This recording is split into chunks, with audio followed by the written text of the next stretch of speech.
What if the FX30 had been released 10 years ago? How much would it cost and how would it stack up to some of the cameras being released at the time? Now, technology has advanced leaps and bounds in the last decade, so let's compare it to some cameras that were released in 2013, DSLR, mirrorless, and cinema cameras, and see how this camera, the FX30, would have fit in that lineup.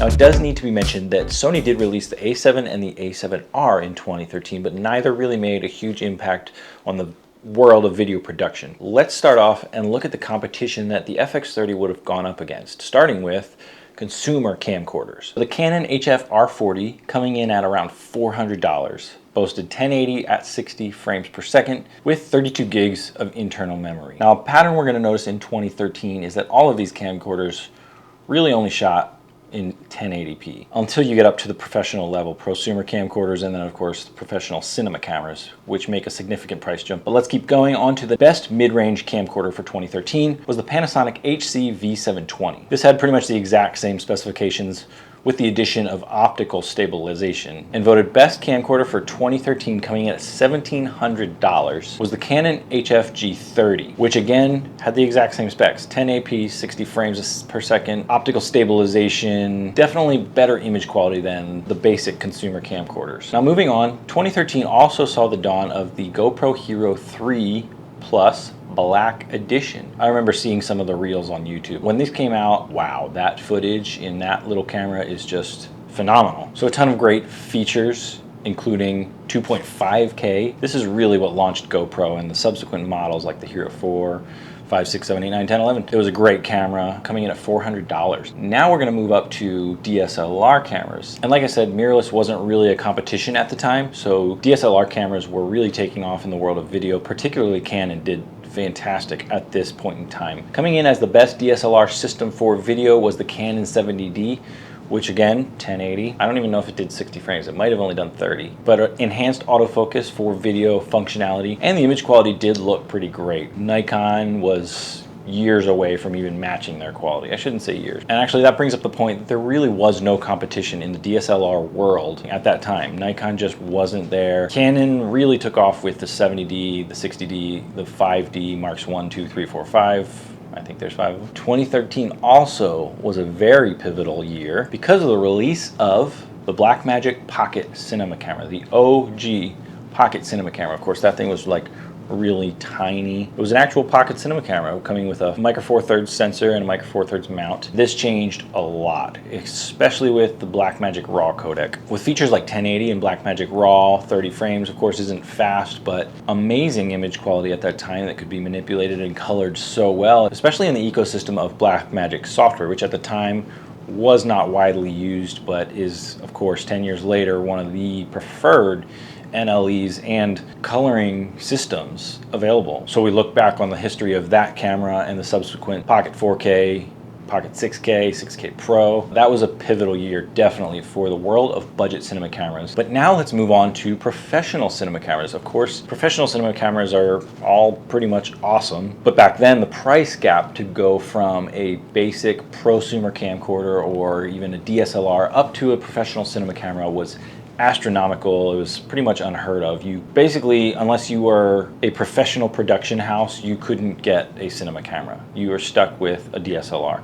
And it actually worked for a lot of people, and there were some incredible films made with those cameras. But a few of the cinema cameras that came out in 2013 were the Red Scarlet 6K, the Red Epic Dragon 6K, and the Arri Alexa XT system. Now, I couldn't find any conclusive prices on those released models, but I think the Red Scarlet came in around $15,000, somewhere in that range. And the jump up to the Arri Alexa XT system was a whopping $80,000 just for the body. Don't even mention all the peripherals that you need, the lenses that you would want to put on that camera. You're spending easily $160,000 on that cinema camera. So where would the FX30 fall in that lineup of cameras released in 2013? Let's take a look at the specs. You have 4K 60 frames 10-bit. If you go up to 120, I think it's knocked down to 8-bit, but still fantastic.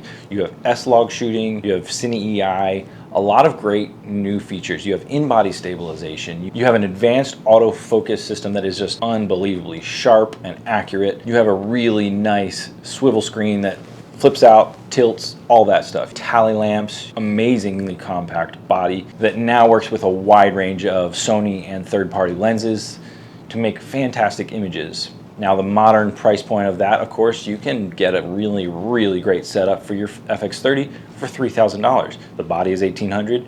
I have the Sigma 24mm lens on here that can cost $700, whatever. A few peripherals here and there, and you're, sitting anywhere between $25 to $3,000 and beyond, of course. But for $2,500, I have an amazing system. And if you stack up these features next to all the cameras that were available in 2013, I would say this sits somewhere close to the bottom line of the Red Scarlet, probably a little bit below that, just because the Red, of course, has global shutter, this is a rolling shutter, and several other quality factors. But the fact that this is a self-contained cinema camera system, battery is internal, you have audio inputs, you actually have a great mic on board, you have a rocker right on the handle, so any compatible zoom lenses you can just, it's the ultimate run and gun cinema camera. Really, it is. I would put the FX30 somewhere in the $7,000 to $10,000 range for 2013. The fact that we can now get such a small system for $1,800 and produce fantastic,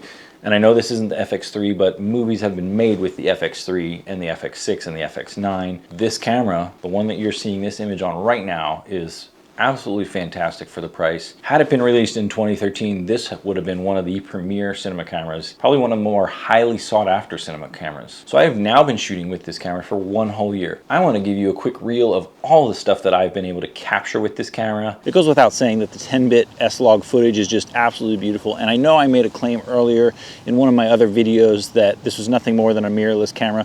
Well, I was proven wrong. Some of these shots are just absolutely beautiful. I'm really happy with the results I've gotten as a cinema camera.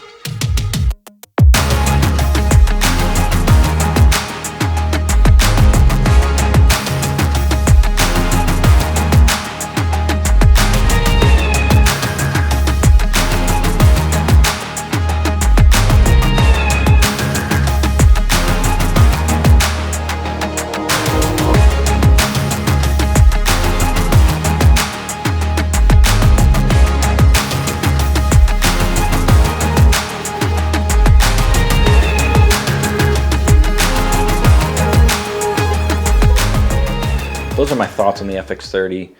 This is just a fully loaded cinema camera that no one is going to regret having. For $1,800, this camera is a no-brainer. I'll put links to all the gear that I use below. Thank you so much for watching, and I will see you next time.